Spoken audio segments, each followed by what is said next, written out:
the night we have all been waiting for. It is, without a doubt, the most prestigious night of the year on the literary calendar. It's Giller time.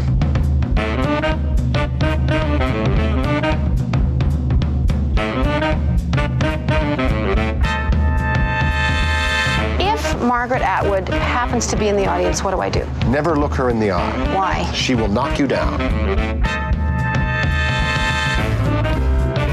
Tonight, 5 Canadian authors compete for the richest prize in Canadian literature. $100,000 from our dedicated sponsor, Scotiabank. Yeah. It's the very best thing can happen to a writer because the jury is your peers. It's been the greatest privilege to get to know my fellow nominees and to be shortlisted with such brilliant writers. It's not about celebrities, it's not about fame, it's not about bestsellers, it's just about books. But I always think when I finish a book that I'm never going to write another novel anyway. Writing fiction it's almost like professional voyeurism. Anybody who writes a book of any kind is essentially an optimist because, first of all, they're assuming they'll finish the book, and they're assuming someone will then read the book.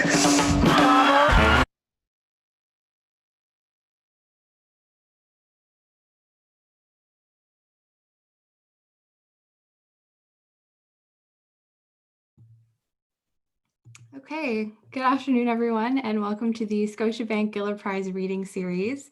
My name is Sabrina, and I'm from First Book Canada, and we are so thrilled to be bringing you this program to your school by having the winner of the 2020 Giller Prize speak to you and to other high school students across the country about her award-winning book and the craft of writing. We have a really exciting session for you planned today, so I'm just going to quickly run through some housekeeping and then I'm going to pass it off. So as you know, at the end of the session, we will be hosting a Q&A session with questions from you and your teachers. My understanding is that you've prepared questions, but if during the session you think of a question that you'd like to ask, jot it down as you'll be able to ask them to Souvankham directly. If you're watching from home, you can submit questions through the Q&A function at the bottom of your screen.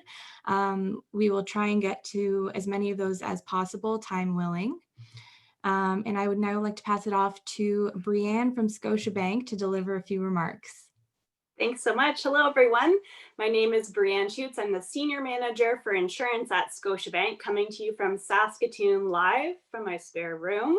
Scotiabank is proud to partner with First Book Canada in support of their mission to transform the lives of young people just like yourselves by providing exciting educational opportunities like this one today. So we really hope that today's event inspires you and motivates you and demonstrates that limitless potential and possibilities that books can offer. So Scotiabank has a deep commitment to supporting young people and the arts and is really committed to building a stronger future for the youth across the country. So like all art, great books have a unique way of challenging us to see things from a different perspective and inspiring us to pursue our own passions. The Scotiabank Giller Prize is the richest award in Canadian fiction, and this year's winning book is How to Pronounce Knife, a stunning collection of short stories that portray the immigrant experience in beautiful prose. So thank you for your engagement today. I really hope you enjoy the session, and I'll now pass it over to Melinda Brown from Mount Royal Collegiate.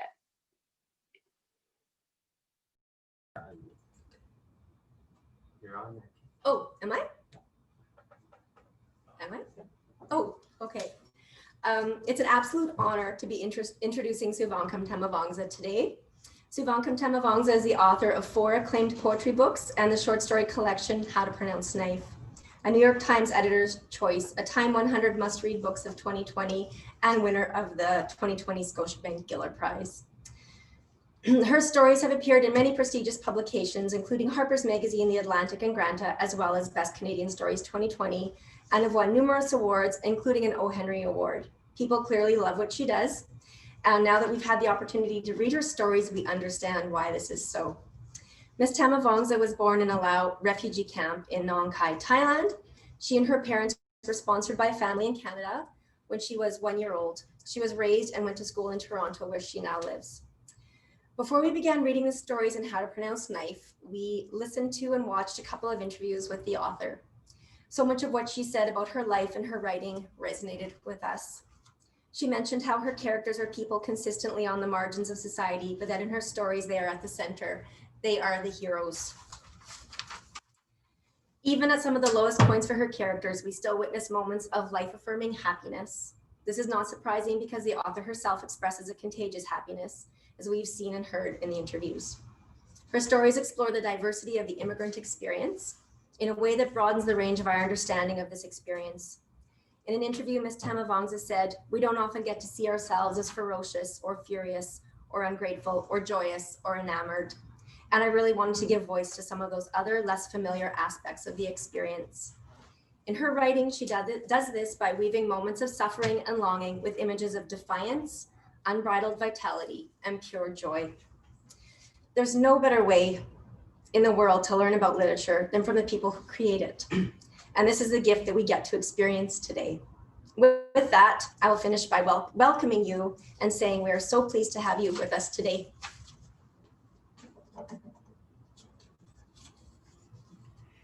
Thank you so much. That was such a fantastic introduction. I'm so happy to be here doing our best. I'm going to start this afternoon by reading a passage from How to Pronounce Knife from one of my favorite stories, Mani Petty. And then I'm going to show you a PowerPoint video about how I became a writer and why I wrote this book. And then I'm just going to talk briefly about my experiences of being a writer, and then we'll open it up to some Q&A. Mani Petty. The bright industrial lights hung in neat rows on the ceiling. Raymond was alone in the dressing room. It's how you know you lost.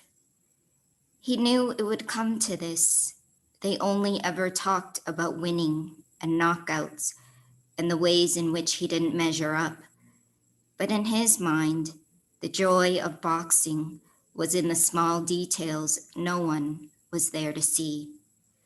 He loved what it took to get there, the routine, the training, the discipline, and the build-up before the fight, the few moments after he finished wrapping up his hands and put on his gloves, his heart racing, and before he entered the ring and touched gloves, before anything had been decided about him, when the possibility that he might win this one, just this one time, was a chance as good as any, and all he had to do was step into that opening.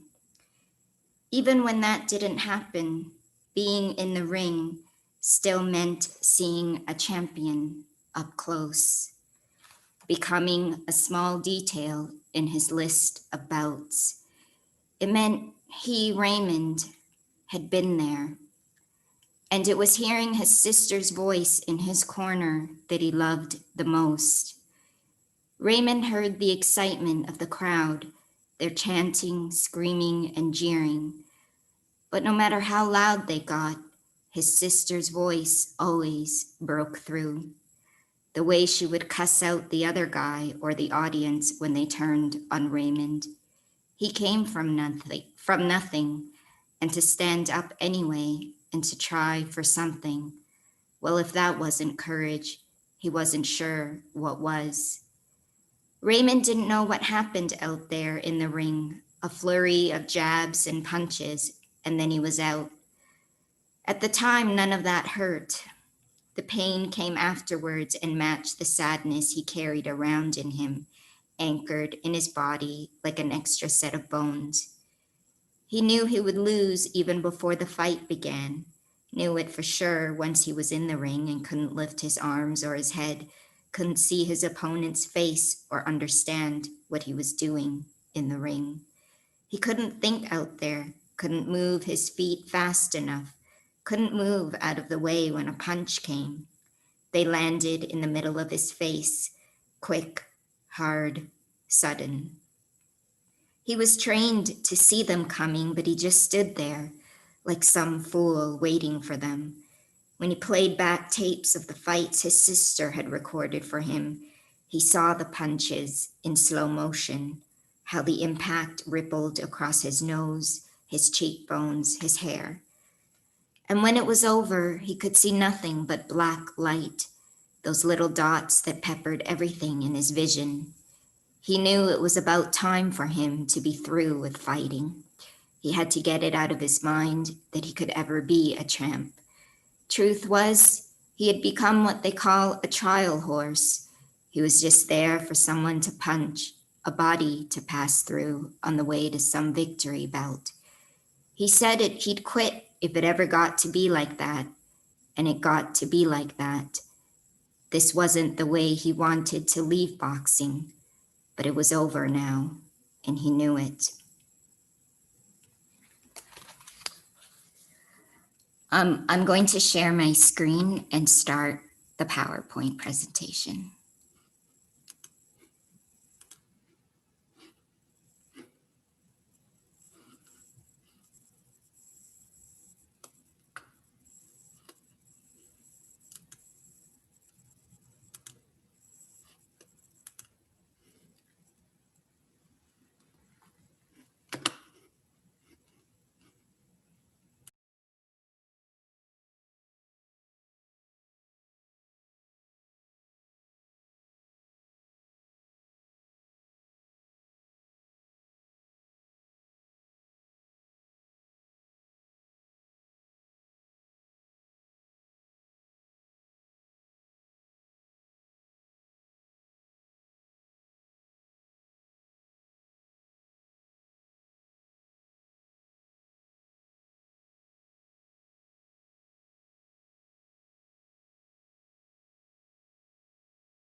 When I was in high school, I ran the poetry club.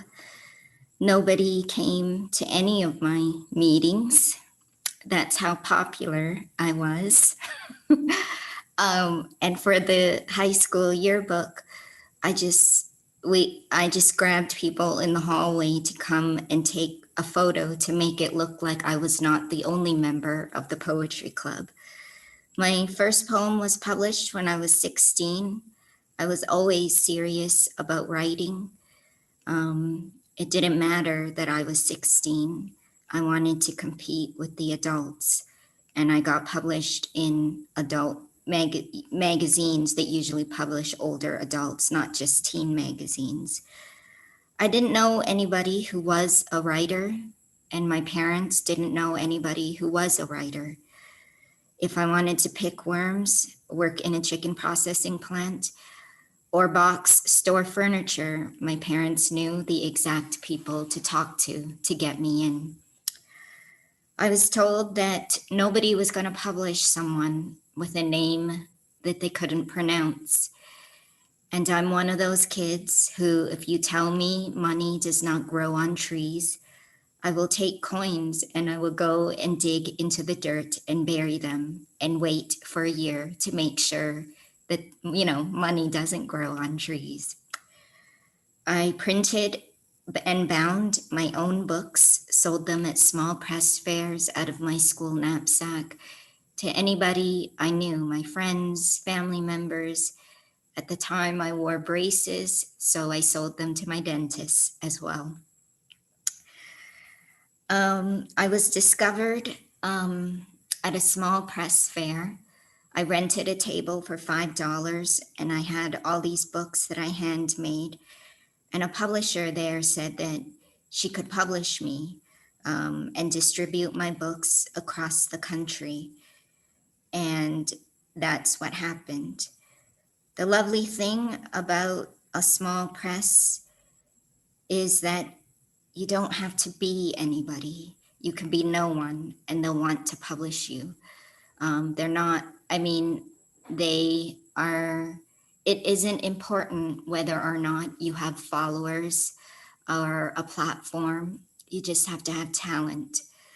And in my case, this publisher felt I had talent. And so she published me for almost 20 years. If I sold 2 books or 10 books, it didn't matter. I knew that I would always have a home for my voice. And I never wrote anything to please anybody, except I only wrote what I myself as a reader wanted to read. I'm very lucky that, this year a jury chose me as the Giller winner. But what I want students to see and understand is that a prize is not an automatic, even for good books. If you're a writer and if you ever wrote to win a prize, you'd never have a book. You write books because you want to, and you write books because you're an optimist, actually. You think that somebody will come and read you, and that you will find people who will read what you make. Before the Giller, I wrote poetry books. I've never won a prize like the Giller, where there's so much visibility. And I was an example of a writer who can do good work that matters. And you don't have to wait for anybody to come and crown you, or you don't have to wait for anyone's say-so. And I had been quite proud of having done that for so long. My advice to students or to anybody who wants to be a writer is one you don't hear often. My advice is to stop asking for advice. Figure out what makes you brilliant and do that. Don't wait for someone to tell you. And just because I have 5 books, don't forget that I myself, may need advice. It's important, I think, to not wait for someone to tell you that what you do is valuable. And when people come along and tell that or say that to you or crown you or you win a prize, it really is just a bonus. The most difficult moments are the ones where there is no prize, where you're told that what you do is nothing, where you're told that what you do is not a life, but you do it anyway. And in that moment, there's no prize. So I just want to reiterate that it's lovely that we often hear about books because of a prize, but to also remember that it's not an automatic, even for good books, and to discover other books that haven't won, because just because they don't have a prize doesn't mean that they're not good. There are many, many good books in this country, and I just happen to be lucky this year, and I'm incredibly grateful to have won the Giller this year. If you have any questions for me, please do ask them. I'm here, so they can be personal questions if you want. Just ask. Can you hear me? Yes. Okay. When you sit down to write something new, be it poetry or prose, do you have a story fleshed out in your mind before you begin to write, or does the story develop as you write? Both. I have an idea or a feeling, and I build a world around that. Some stories, the stories are all very different because the approach I take with each of those stories are different. Some stories I spent 12 years thinking about, but I wrote in a single afternoon. Other times I waited, 20 years to learn how to detach my feelings from them, so that it could be a story that are not about my feelings, but that I can make a story that can make a reader feel and not just me.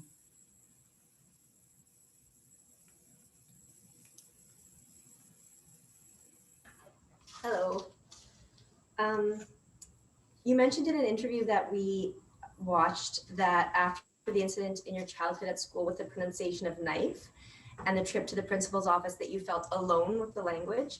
Do you think that feeling in any way inspired you to become a writer? And do you still ever find yourself feeling that way?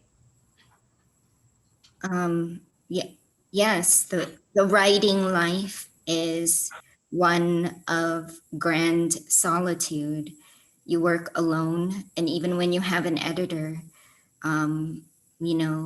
you have to wrestle with that editor alone. You have to get that editor to see the world that you've built. When I think of that moment, the real life incident about not knowing how to pronounce knife, the thing I think about often is the value of making a mistake, of being, often we only hear about winners and we celebrate only winners. But it is a value to get things wrong. What if I knew how to pronounce knife? And what if my parents knew how to pronounce knife? I wouldn't have a book called How to Pronounce Knife. That moment where I got it wrong became a story that, 36 years later would reach people all over the world. So if I knew how to pronounce it, then there wouldn't be a story. So I do see tremendous value in getting it wrong and not to be afraid to get it wrong.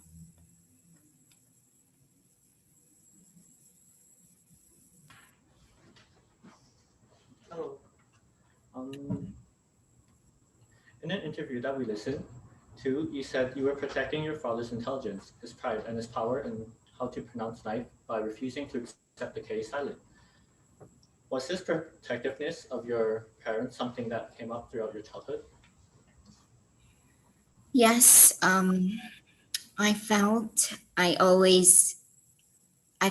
off because I knew the language. The minute I walked into, I remember going to kindergarten and, the other kindergarten kids cried because they didn't want to be separated from their parents.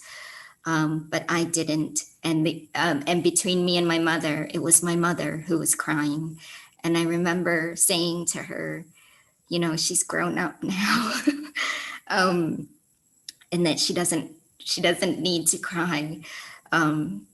I just knew that the minute I walked into kindergarten, even the act of playing and socializing with other, 4 or 5-year-olds, it meant that I had more education than my parents. It also meant that there would be many moments where I would have to parent my parents. That is not unusual. I remember my parents were really young when we first came to this country. He learned how to roller skate and he fell on his face.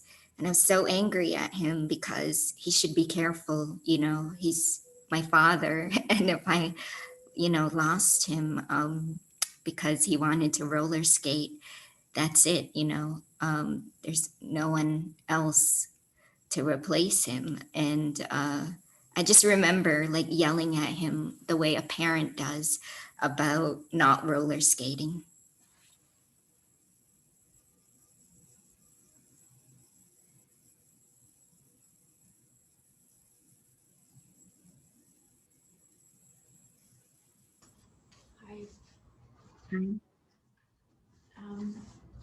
You have a beautiful economy with the way that you choose words and you don't waste anything. Kind of on that note, is there a word in any language that you savor particularly or that perhaps doesn't translate and that you really enjoy? So this isn't apparent in the book, and it's not something that I thought of intentionally, but actually in Laotian, the word for knife and the word for quiet is actually the same. It's a tonal language. So where you place your tone when you're saying that word is how you make your meaning. So the word for knife in Lao is meat, and the word for quiet is meat. So they're very, very close. And I just thought that was interesting that knife and quiet, and in English, the K is not just quiet, but silent.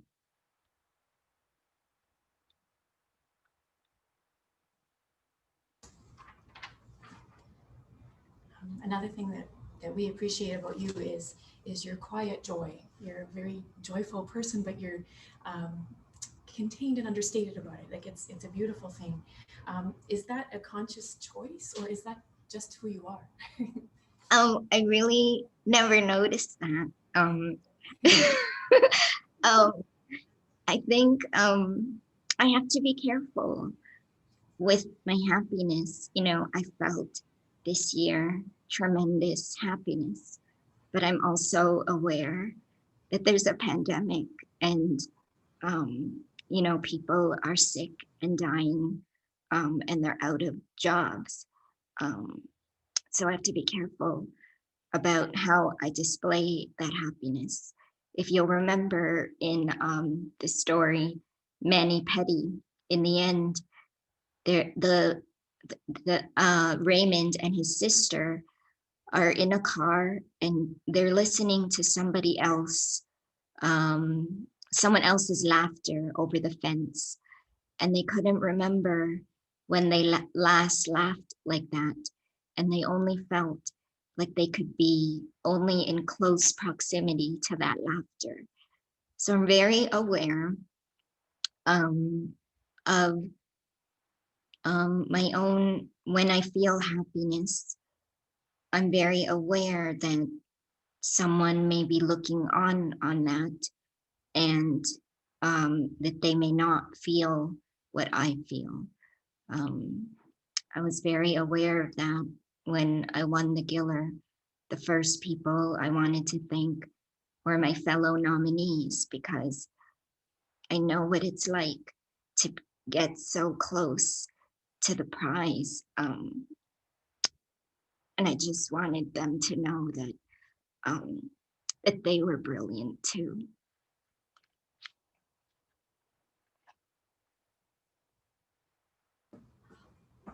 Hi. Hi. Why did you choose How to Pronounce Knife as the title story of your collection over all the other stories? Because it was the first story that I wrote before building a collection around it. I felt every story was tangential or orbited around that first theme, or those characters that you first encounter when you enter the book. I also felt it was the heart of the collection, where you see this word knife, but you agree not to voice what you see. And many of those characters are people who we often see, but we seldom hear from.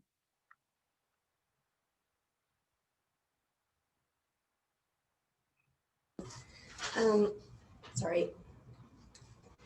Do you see your characters existing only in the story, or do you imagine them having a life of their own? And do you think we'll ever meet any of them again in later works?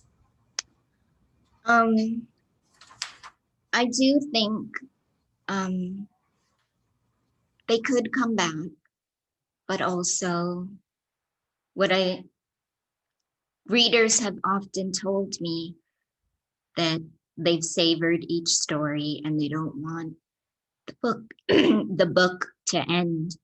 And I really love that, because when you close the book, even though I've given you such a small moment in someone's life, I've given you enough such that when you see a school bus driver, you wonder what his name is and what his life might be like at home. Or when you go get a mani-pedi, you wonder who that person who's working on your feet, on your hands, what their relationship is to their sister, or what their home life is. When you go to the supermarket and you see chopped up chicken in the poultry aisle, you wonder who plucked the feathers from that chicken, who chopped it up, who are the people who packaged it, what are their lives like. And in that sense, I feel like I've done my job, because I've created something where you long to see and know in your real living life.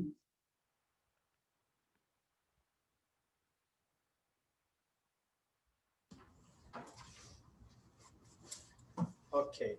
Have you thought about what your next project will be? Or and if you have, will you be continuing on with like the short stories, or maybe you might want to go like with something else?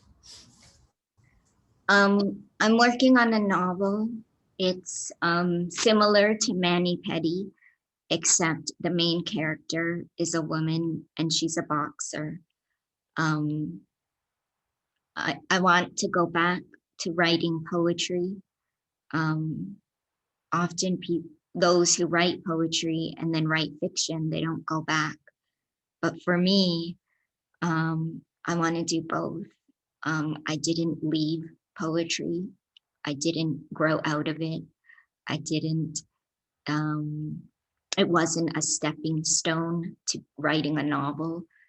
It's what I was. I'm a poet, and I want to go back to writing that.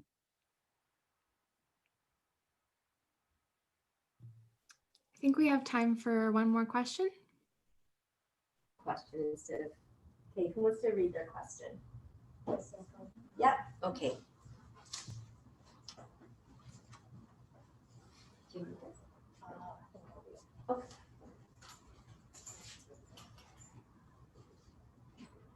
Is this thing on? Yes. All right, beautiful. I'd just like to say how appreciative I am of you taking your time and talking to us. This has been lovely so far. Anyway, I think my question would be, one second. Here you go. Did any of the stories in the collection start out life as poems, or are all your poems and stories completely separate entities? They're definitely separate entities. With the short stories, like Edge of the World, I heard laughter in an air vent, and I wondered who would be laughing that way at this hour of the night. What would make them laugh that way? And I built a story around that. And I know it's strange, but I really love the feel and look of worms. And I wanted to write a story that celebrated what worms are. And I like the passages of what it feels like to pick worms. I've never gone worm picking, but I like to create something where people can't believe I've never done that before, because I've made it so real to them. We actually have one question from home, so I thought I would read that. Hissy Subade says, after reading Picking Worms, our class had a lengthy discussion about the motivation behind James' tightening of the rules regarding the proper equipment on the farm. Did James do that because he was following procedures, or was that his effort to maintain his newfound power? I think it's both. You know, when you get a job and you're in a powerful position, there's a thrill to it, and you exercise what you're told to do. We see that all the time of, you wouldn't think like a border agent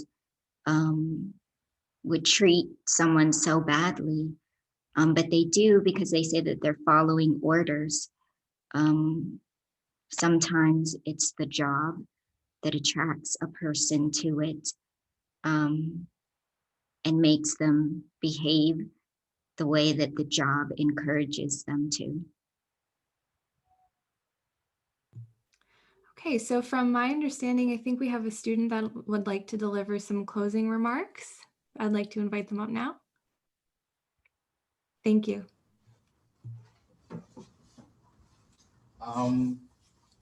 Hello, my name is Mohammed Hussein, and I'm originally from Bangladesh, and I moved here when I was around 9 years old. On behalf of Mount Royal School and our classroom, I would like to take this time to really appreciate the opportunity that we had today to speak to someone so accomplished in the world of literature. Is obviously once in a lifetime gift.